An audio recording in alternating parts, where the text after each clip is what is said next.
sebenarnya JDIH itu apa? Kenapa keberadaannya sangat penting, Pak? Hukum itu kan, diciptakan untuk supaya kita tertib ya, kan mengatur aturan-aturan kita, Aturan. mana yang boleh, mana yang nggak boleh. Tentu dengan adanya hukum, maka semua tertib, mana semua patuh terhadap hukum itu. Sejauh mana SPIP ini berperan dalam meningkatkan akuntabilitas KPU di mata publik, Pak? Setiap apa yang kami lakukan, KPU ya, secara kelembagaan itu harus bisa dipertanggungjawabkan dan dilaksanakan dengan penuh tanggung jawab.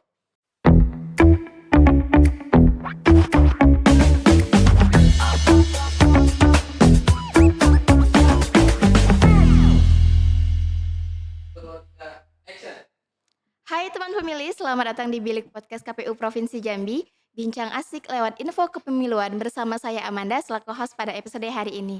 Teman pemilih, di episode spesial ini kita memasuki penghujung tahun, di mana akhir tahun ini menjadi momen yang penting banget untuk kita refleksi, melihat kembali apa yang sudah kita lakukan, bagaimana tantangannya, dan apa yang perlu diperbaiki untuk tahun berikutnya.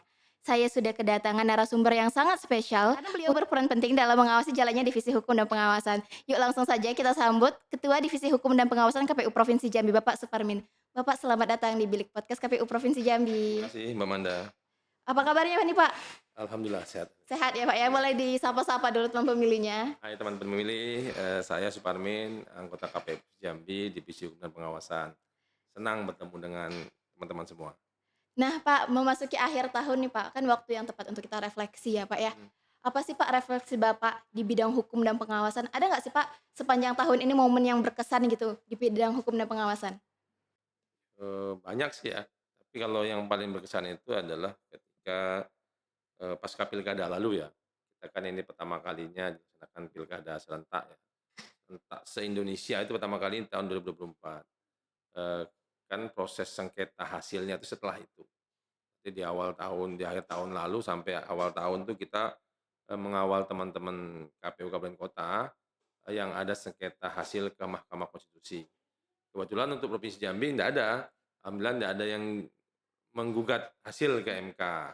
Ya bukan ya dibilang prestasi ya bisa, dibilang tidak juga bisa, tetapi intinya ketika ada gugatan dari teman-teman di kabupaten kota terhadap teman-teman KPU kabupaten kota, akhirnya bisa kita atasi, dari 8 gugatan yang masuk, satu yang dikabulkan oleh MK, 7 ditolak.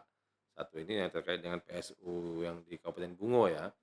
Kemudian PSU itu, di tengah-tengah, hari raya Idul Fitri, kita bisa menyiapkan dengan baik, alhamdulillah juga kelar dan tidak ada gugatan lagi ke MK.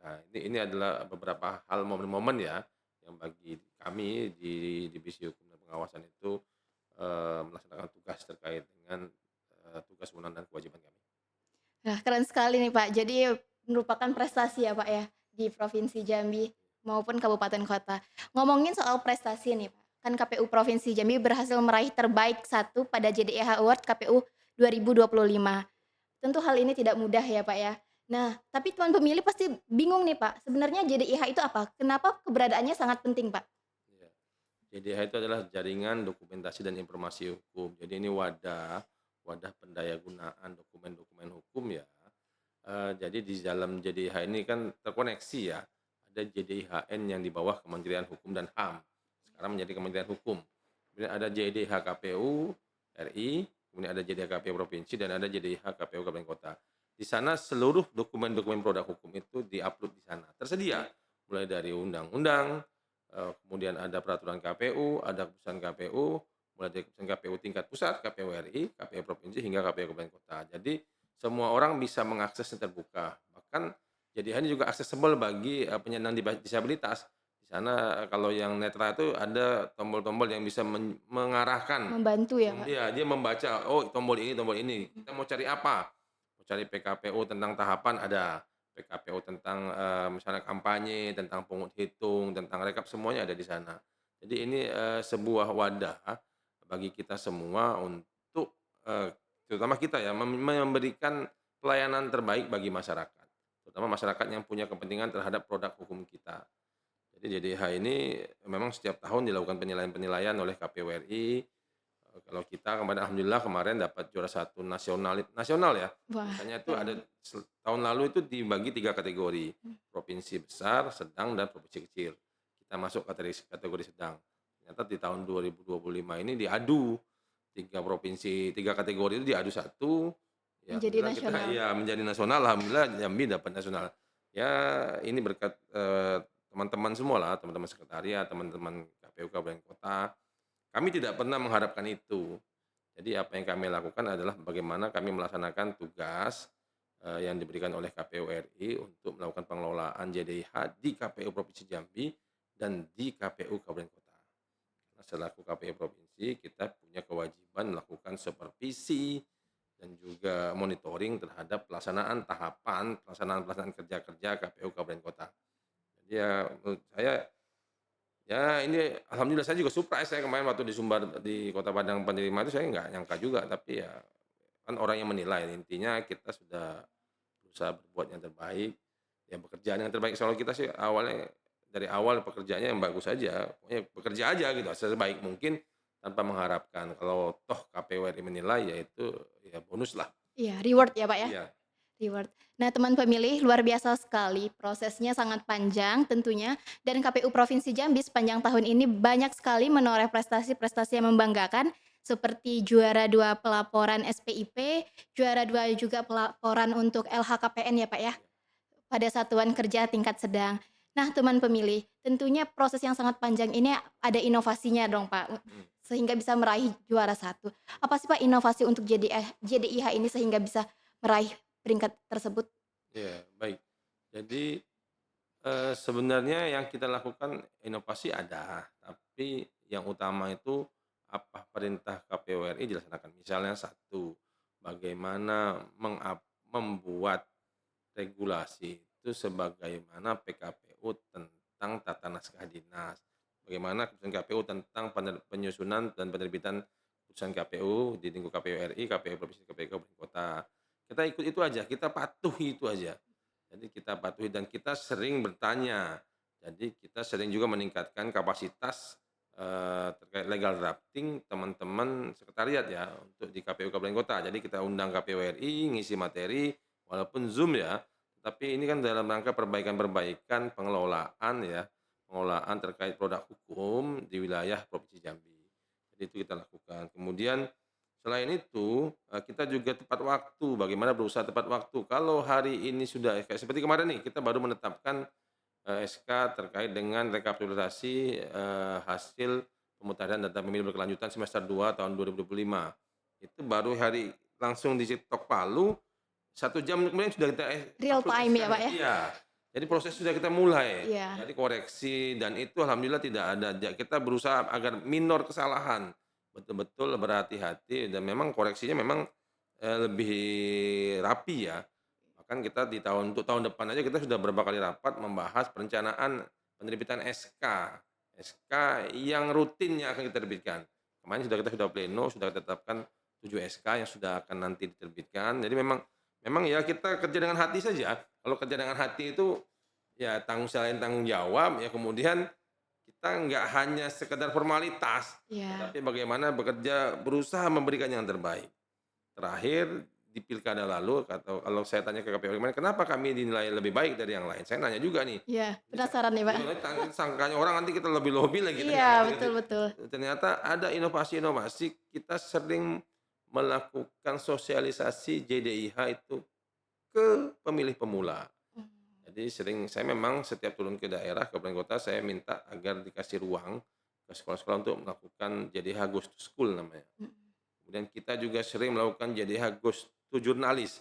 Jadi kan yang tahu ini banyak, ada jurnalis, dia tahu. Jadi tinggal kalau nyari regulasi dia kan cari sendiri tuh. Iya, Udah betul. paham, jadi kalau bahasa Jadi teman-teman itu. Nanti kayak di SMA juga silakan, "Oh ternyata banyak Pak regulasinya." Oh biar teman-teman mereka semakin paham.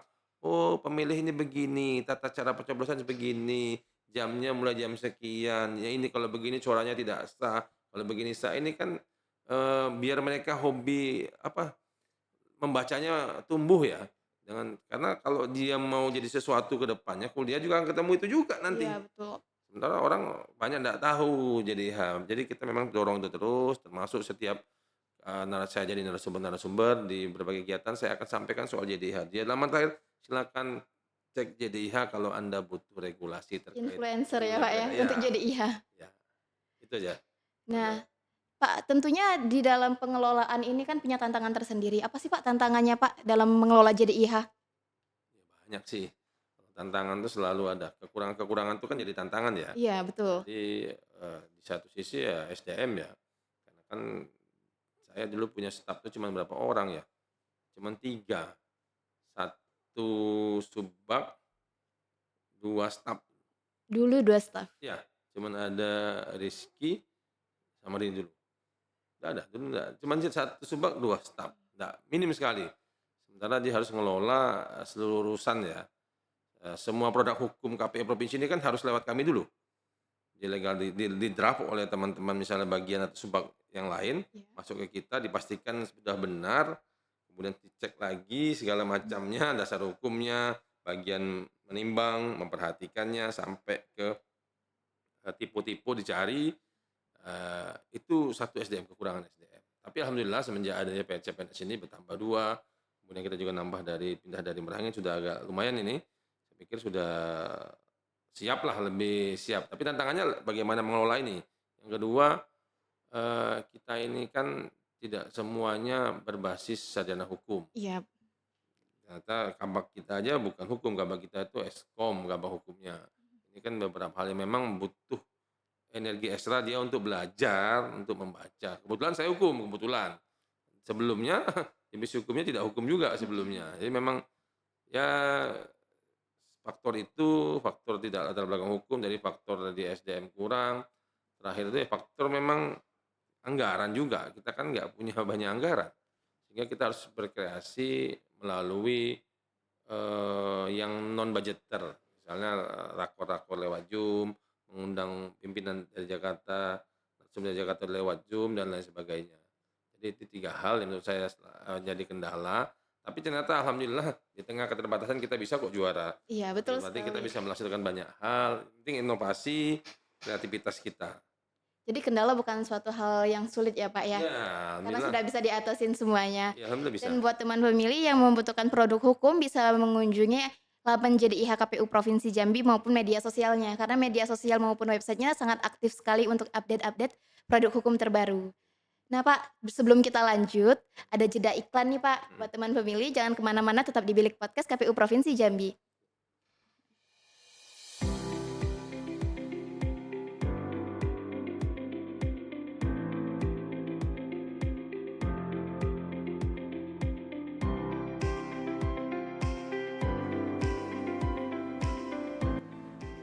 Halo teman pemilih, kamu butuh produk dan informasi hukum? Ke JDIH aja, yuk!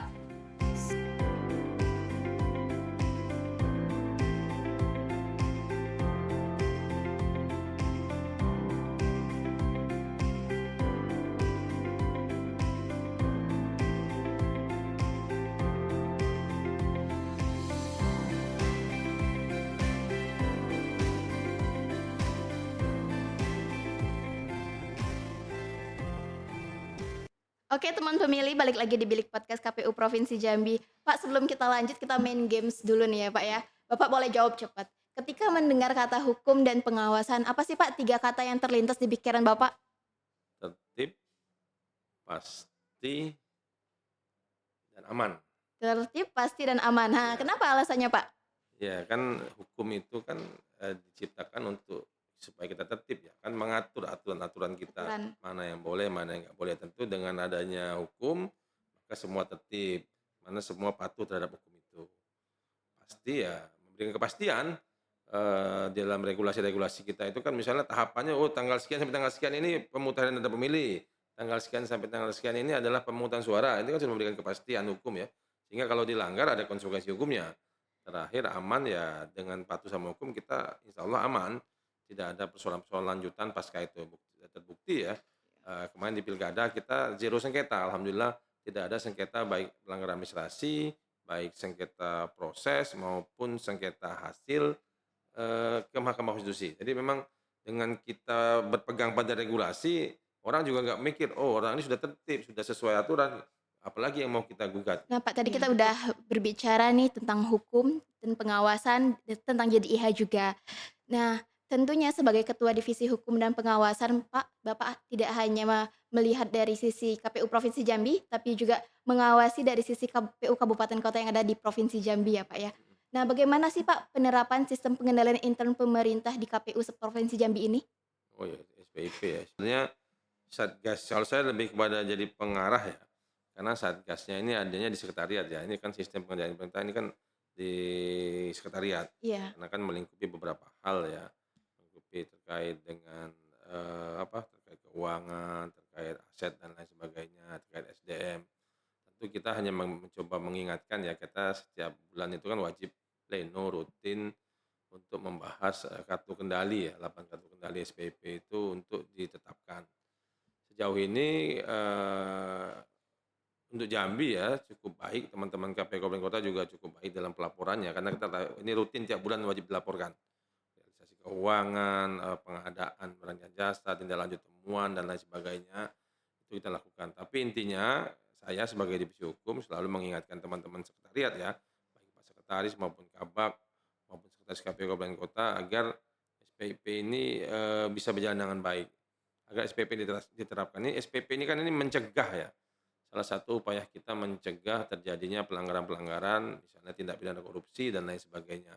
Kalau SPIP-nya baik itu biasanya, tata kelola keuangan dan lain sebagainya itu baik di iya kantor itu. iya. Jadi ini lebih kepada, pencegahan ya kalau yang SPIP dan ini lebih kepada sekretariat. Terus yang kedua tadi kalau bicara hukum pengawasan ya sebenarnya tadi Manda sempat singgung ya terkait dengan, supervisi kepada KPU Kabupaten Kota. Jadi di hukum dan pengawasan ada 2 tugas sebenarnya. Iya, Pertama terkait, regulasi dan produk hukum, yang kedua adalah pengawasan internal. pengawasan. Pengawasan internal ini lebih kepada perilaku, ketertiban dari teman-teman KPU Kabupaten Kota. Jadi bagaimana ada kewajiban-kewajiban mereka yang harus dijalankan. Iya. Kewajiban hadir tepat waktu ke kantor, kewajiban dia melaksanakan tugas pokok fungsinya sesuai divisinya, kewajiban memenuhi undangan dari KPU RI, KPU provinsi, kewajiban melaksanakan tahapan-tahapan itu menjadi, kewenangan saya, divisi hukum untuk mengingatkan itu kepada bawah, di bawah. Kalau memang ada yang melanggar tentu kita lakukan tindakan-tindakan, namanya pengawasan internal. Misalnya kita tertipkan dengan, dugaan pelanggaran kode etik dan kode perilaku misalnya. Beberapa tahun lalu itu kita sempat, ada beberapa yang diberhentikan secara tetap karena memang dia melanggar. Misalnya ada hal-hal yang dilarang, ada juga yang diberikan sanksi, peringatan dan lain sebagainya. Ini adalah wujud sebenarnya kita sayang kepada teman-teman KPK untuk mengingatkan kembali. Oh teman-teman ini udah melenceng ini memang punya tugas ini patuhi, teman-teman ini laksanakan, tetapi kadang-kadang mereka lupa sehingga kita sebagai kepanjangan tangan KPU RI wajib mengingatkan mereka. Tetapi mekanisme tetap lewat melalui pleno. Jadi saya sampaikan ke pleno, pleno setujui, kita klarifikasi, kemudian kita klarifikasi tahap 2 sampai nanti akhirnya ada sanksi apa yang diberikan kepada yang bersangkutan.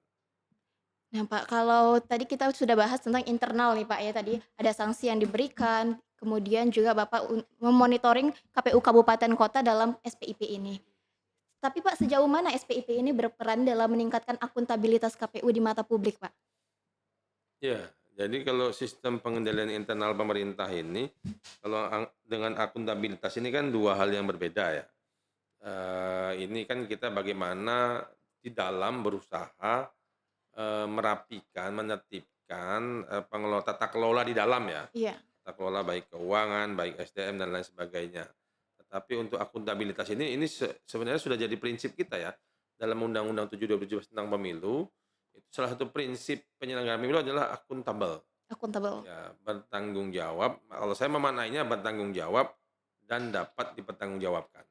Jadi setiap apa yang kami lakukan, KPU ya, secara kelembagaan itu harus bisa dipertanggungjawabkan dan dilaksanakan dengan penuh tanggung jawab.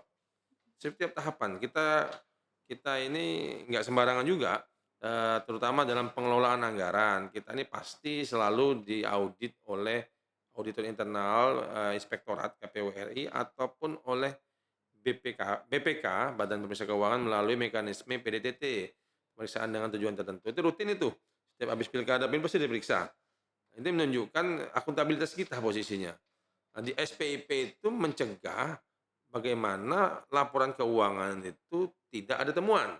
Itu salah satu ikhtiarnya. Makanya kita melakukan pengecekan terhadap berbagai hal, mulai dari pengadaan, mulai dari kehadiran, kemudian mulai dari, eee, laporan keuangannya, Aset ya SPJ Pak ya? SPJ itu, BMN, barang milik negaranya, sampai ke hal-hal yang lainnya. Itu supaya sebenarnya mencegah itu sebenarnya, itu upaya. Walaupun kalaupun nanti misalnya ternyata ada kelalaian, tentu, ke depan SPP diperbaiki lagi. Oh, ini berarti harus ada evaluasi terhadap pelaksanaan SPP dan sekarang ini juga sedang dilakukan, bagaimana kita melakukan evaluasi terhadap maturitas SPP.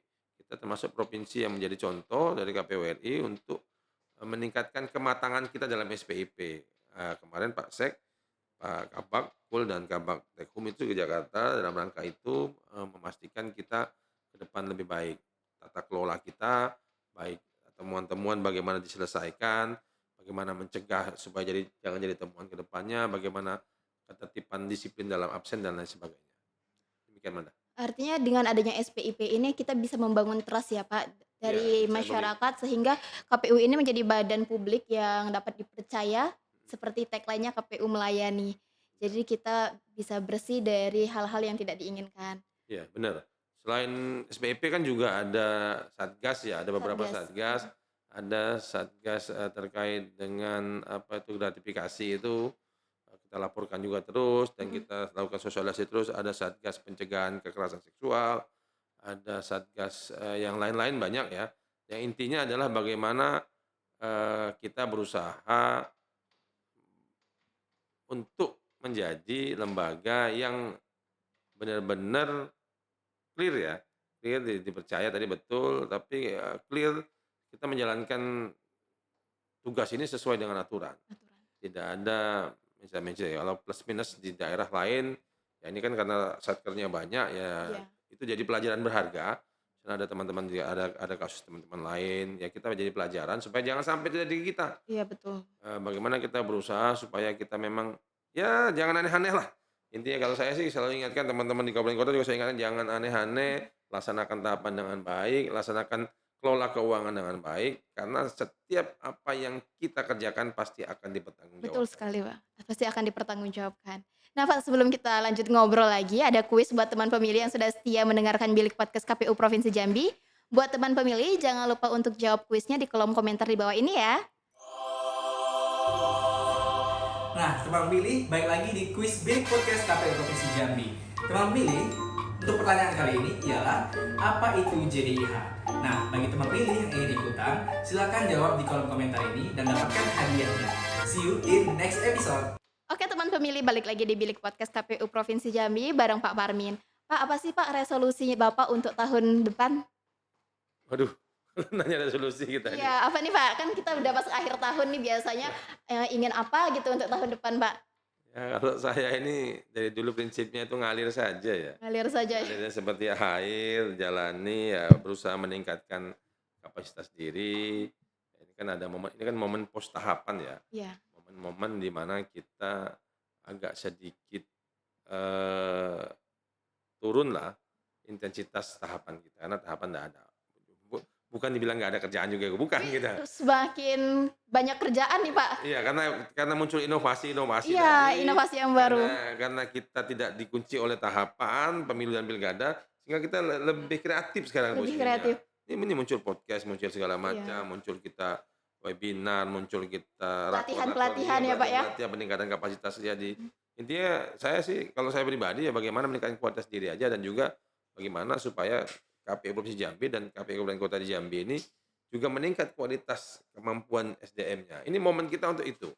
Walaupun ya lewat jalur misalnya ya melakukan kajian-kajian hukum, teman-teman baca-baca buku, Betul. kemudian ada peningkatan kapasitas misalnya pelatihan-pelatihan maupun daring, luring, itu kan sebenarnya kalau kita seriusi ya akan menambah lah. Dari awalnya nggak tahu jadi tahu, dari awalnya tahu jadi kepengen lebih tahu, dari awalnya tidak pernah melakukan menjadi melakukan. Ini kan sebuah hal-hal penting ya. Sehingga nanti ketika tahapannya padat untuk persiapan pemilu 2009, kita sudah lebih siap. Berarti kita harus mempersiapkan diri sebelum pemilu dan pemilihan Iya, yang karena akan kalau datang ya, Pak, ya? kalau udah tahapan, udah nggak kepikir lagi Iya, mau betul. mau begitu gitu. Udah langsung kerja kerja Iya, kerja. udah apa, siap 24 jam gitu Heeh. waktu. Nah, Pak, terakhir nih sebelum kita tutup, apa sih Pak pesan buat teman pemilih yang ada di sana? Ya, baik, untuk teman pemilih yang ada apa, di YouTube KPU ya, di podcast KPU ini ya, saya mengharapkan bagi teman pemilih yang sudah cukup 17 tahun ataupun nanti 17 tahunnya pada 2029, ya bagaimana sudah bisa mempersiapkan diri ya, menjadi pemilih yang cerdas. Ini kan masih ada masa-masa nih, pahami, terkait, sistem pemilu kita, pahami tata cara pemilih kita, pahami bagaimana teman-teman terdaftar sebagai pemilih. Karena kalau nggak terdaftar nggak akan bisa milih ya. Maka dari sekarang ketika ada pemutahiran data pemilih berkelanjutan, ketika umurnya nanti sudah mencapai 17 tahun, segera urus administrasinya, terutama KTP elektronik, perekaman, kemudian daftarkan dirinya ke KPU kabupaten kota setempat. Tapi cek dulu. Biasanya kalau kita sudah ada datanya dari Kemendagri itu sudah masuk, tapi dicek DPT online, kalau nggak ada segera lapor. Itu kan ada lihat lihat aja medsos di seluruh KPU provinsi kabupaten kota itu ada hotline, ada alamat email atau nomor kontak untuk melaporkan itu. Supaya nanti tidak lagi jadi masalah ketika hari H. Karena kalau kita nggak peduli, nanti takutnya teman-teman rugi. Karena memilih ini adalah bagaimana wujud partisipasi kita untuk memilih pemimpin yang akan nanti bekerja mensejahterakan masyarakat Provinsi Jambi dan juga masyarakat Indonesia. Demikian. Baik. Wah, keren sekali ini. Jadi teman pemilih jangan lupa untuk cek terlebih dahulu, dicek DPT online sehingga teman pemilih nantinya ketika pemilu maupun pemilihan yang akan datang sudah siap untuk mencoblos pilihannya. Pemimpin yang berkualitas diawali dari Pemilih yang pemilih cerdas. yang cerdas. Nah, Pak, terima kasih Ya, banyak makasih banyak, atas Anda. ilmunya. Hari ini kita ngobrolnya insightful sekali dan kita next time akan ngobrol-ngobrol yang lebih seru lagi ya, Pak ya. Terima kasih. Dan buat teman pemilih, terima kasih sudah setia mengunjungi laman YouTube KPU Provinsi Jambi dan jangan lupa untuk follow seluruh media sosial KPU Provinsi Jambi. Dan buat teman pemilih yang butuh produk hukum, jangan lupa juga untuk mengunjungi laman JDIH KPU Provinsi Jambi maupun sosial medianya. Saya Amanda pamit undur diri, sampai jumpa pada episode berikutnya.